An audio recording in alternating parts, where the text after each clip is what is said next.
Friends, welcome to KV channel. இன்றைக்கி நம்ம French fry தான் செய்ய போகிறோம். ஒரே ஒரு ஸ்பூன் எண்ணெய் வச்சு நம்ம இன்றைக்கி ஃப்ரெஞ்ச் ஃப்ரை செய்ய போகிறோம். எப்படி செய்யுதுன்னு பார்க்கலாம். நல்லா பெரிய உருளைக்கிழங்கு 2 கிழங்கு எடுத்திருக்கேன். அதை தோலை சீவிட்டு வாஷ் பண்ணி கட் பண்ணி எடுத்துக்கலாம். இது நல்லாயிருக்கும். பார்த்திங்கன்னா நம்ம நிறைய எண்ணெயை ஊற்றி எண்ணெய் காயிட்டுன்னு அதில் போட்டு பொரிக்காமல் வெறும் ஒரு ஸ்பூன்லேயே நம்ம இது பொரிக்க போகிறோம். உடம்புக்கும் ஹெல்த்தியாக இருக்கும். அந்தமாரி செஞ்சு சாப்பிட்றதுனால நம்ம எண்ணெயில் போட்டு வடை சுடுற மாதிரி போட்டு பொரிக்காமல் இதை மாதிரி செஞ்சோம்னா நம்மளுக்கு உடம்புக்கும் ஹெல்த்தாக இருக்கும். கிணத்துல தண்ணி ஊற்றி அதில் கொஞ்சம் உப்பு போட்டு இந்த உருளைக்கிழங்கை நம்ம போட்டு ஒரு கொதி வந்ததுமே எடுத்துடணும். இல்லாட்டி ரொம்ப வெந்து போயிடும். அப்படி கொதித்ததுமே அப்படியே எடுத்துடணும் நம்ம. அவ்வளோதான். இதை வடிகட்டி எடுத்து ஒரு துணியில் போட்டு ஈரம் இல்லாமல் நல்லா நம்ம தொடச்சி எடுத்துக்கலாம்.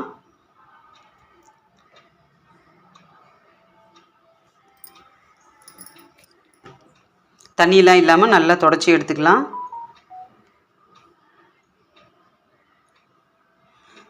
ஒரு தட்டில் ஒரே ஒரு ஸ்பூன் எண்ணெய் போதும். நல்லா அதை தடவிட்டு நம்ம குக்கர் அடுப்பில் வச்சுட்டு அதில் ஒரு ஸ்டாண்டை போட்டுடலாம். மேலே இந்த தட்டை வச்சுட்டு இப்போ நம்ம கட் பண்ணி வச்சுருக்க அந்த வேக வச்ச உருளைக்கிழங்கெல்லாம் நம்ம அதில் போட்டுடலாம். அடுப்பை ஒரு அரை தீயில் வச்சா போதும். ஒரு 20 நிமிஷம் இருந்ததுன்னா போதும். உங்களுக்கு நல்ல ரோஸ்ட் ஆகி வந்துடும். இது சாப்பிட ரொம்ப நல்லாயிருக்கும்.